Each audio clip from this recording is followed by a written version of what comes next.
Imagine this. One moment, you're scraping by, counting pennies to survive, and the next, you're holding a ticket to millions.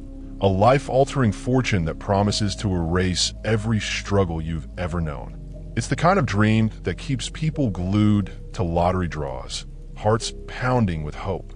For one man, that dream became reality, only to twist into a nightmare so dark it claimed everything he had: friends, family, and even his life.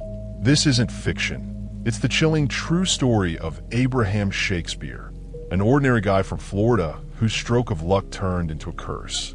With a single lottery ticket, he won $30 million, roughly 738 billion dong at today's rates, catapulting him from poverty to riches overnight.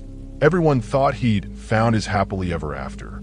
He did too, but instead of paradise, that jackpot opened a door to betrayal, greed, and tragedy. How did it all go so wrong? Let's step back to 2006 and unravel this gripping tale. Florida, dubbed the Sunshine State, sits in the southeastern United States.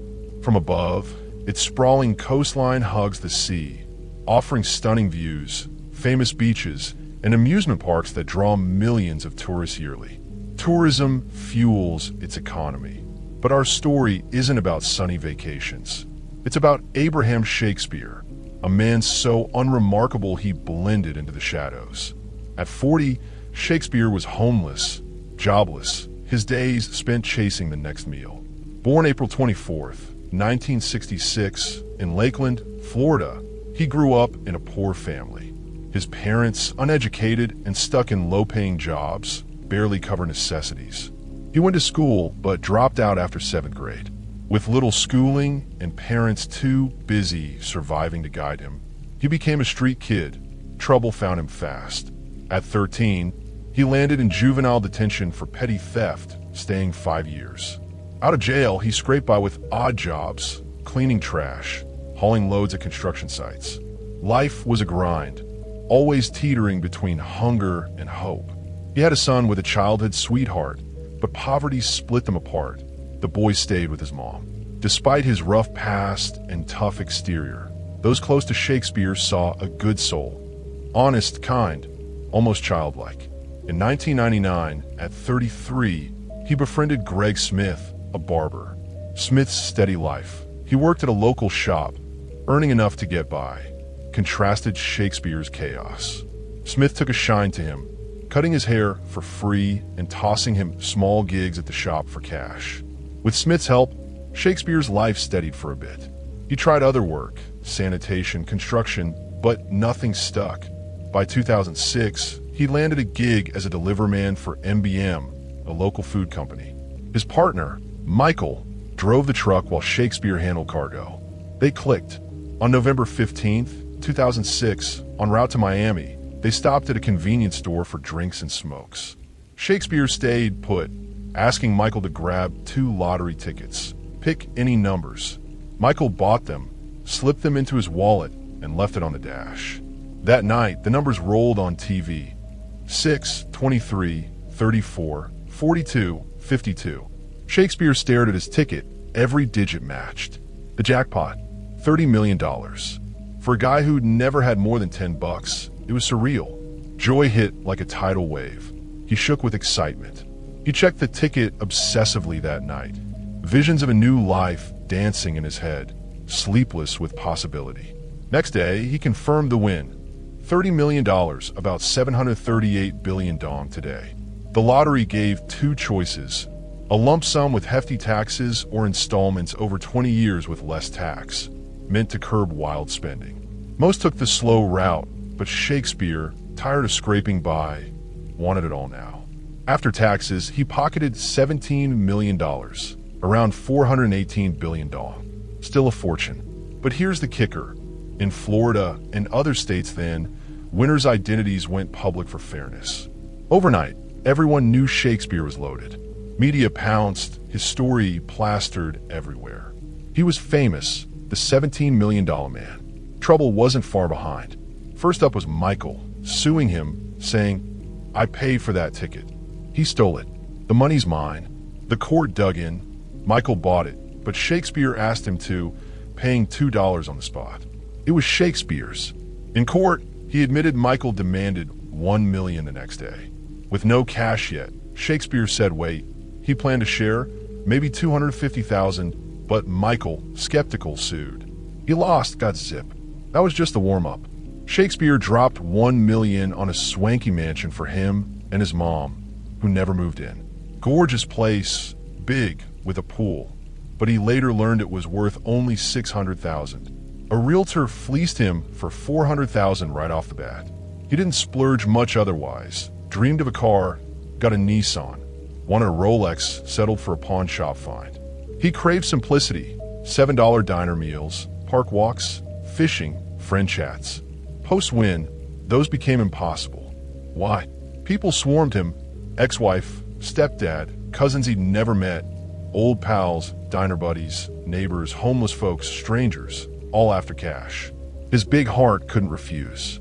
He set a $1 million trust for his son, paid stepdad's debts, funded siblings, helped relatives, cleared friends' loans, gave to the homeless.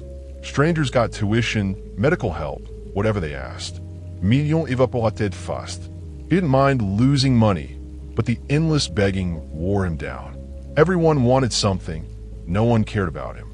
He told his buddy Robert Brown, "If I were still broke, I'd know my real friends. They're just after my money." Then came the hustler's business opportunities with huge returns like game-changing inventions. Scams, all of them. Clueless about business, he started a home repair company on friends' advice and dreamed of a non-profit for the poor. Too generous. In months, over 10 million vanished into loans and fantasies. By October 2008, 11 months in, he had under $500,000, about $12 billion. Enter Doris D.D. Moore, a sharp 36-year-old. She didn't beg or pitch dreams, just said she was a writer, well off, wanting to pin his rags-to-riches tale for the world. He liked that. Her polish and sincerity hooked him. She focused on the book, no funny business, earning his trust. He hated moochers. They got tight. Real friends were scarce now, most just leeches. Drained, he cut off the takers, even family.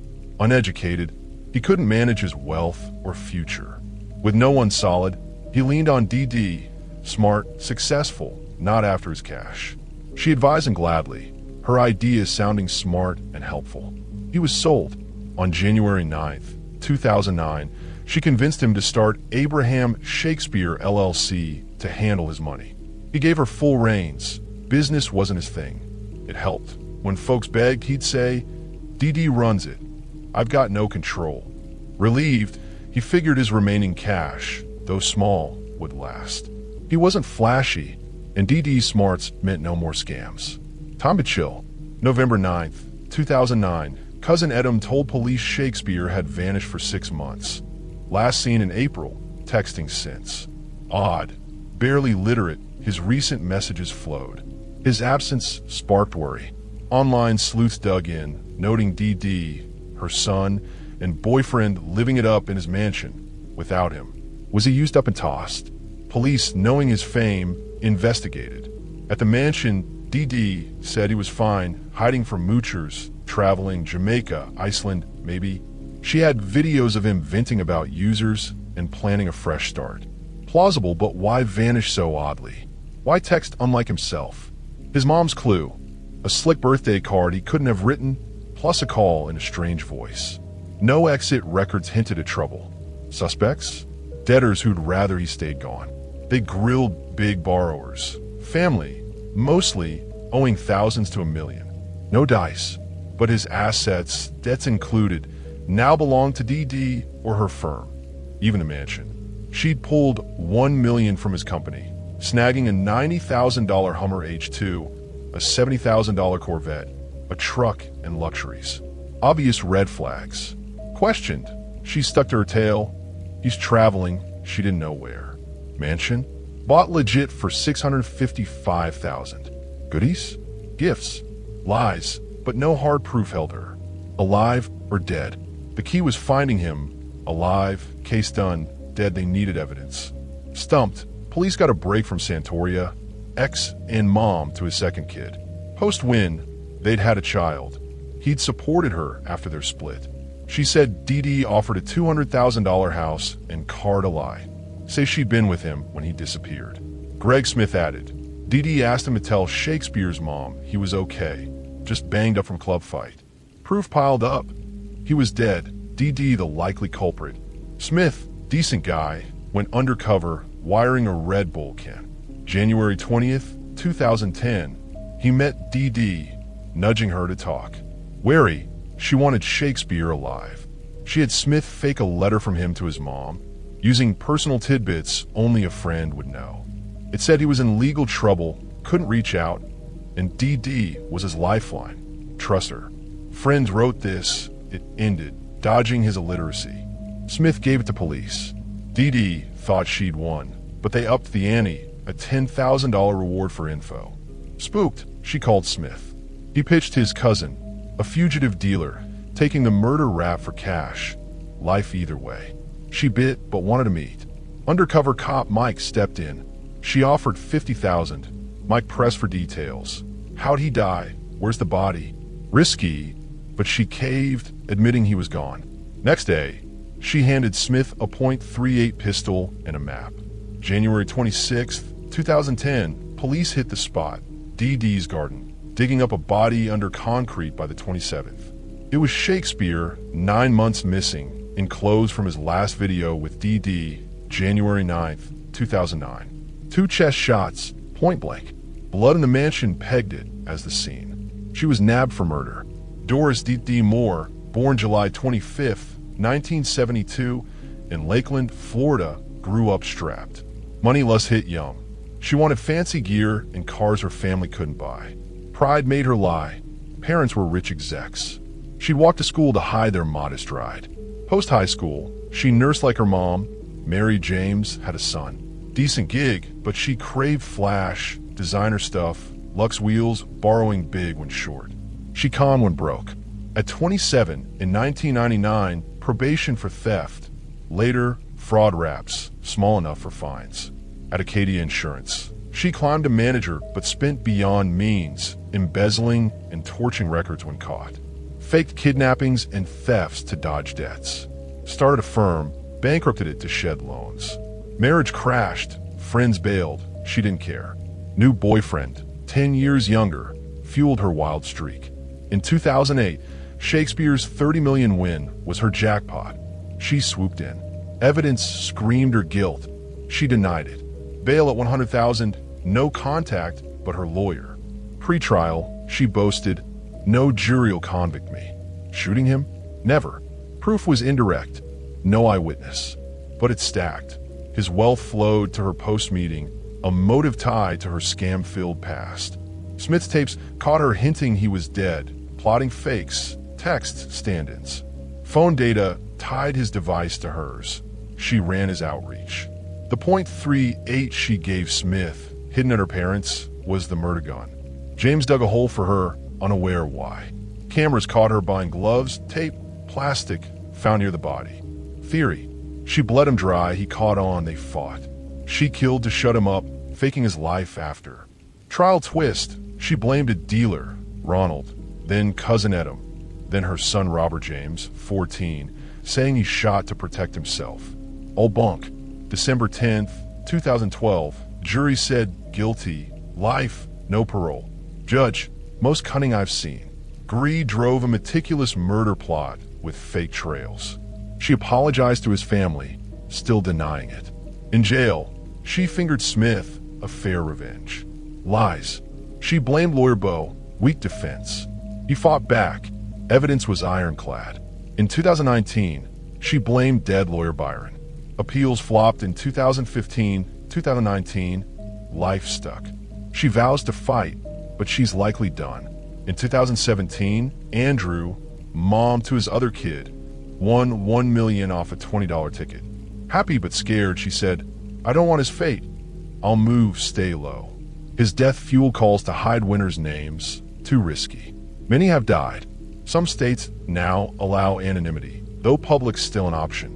Shakespeare's tale warns, luck's a coin with 2 sides. Riches tempt, but they're rare, sometimes traps. Most of U.S. should chase steady paths, not tickets. From a criminal psychology lens, Dee Moore's a textbook predator. Psychopathic greed, charm, no remorse. She preyed on Shakespeare's trust and naivety, draining him before erasing the risk. Her wild lies, blaming all, even her son, scream narcissism, dodging blame. Shakespeare, kind but clueless, was easy prey, unprepared for wealth's sharks. This case shows how sudden riches destabilize, luring vultures to the vulnerable. Money's no shield. Sometimes it's the bait. Goodbye.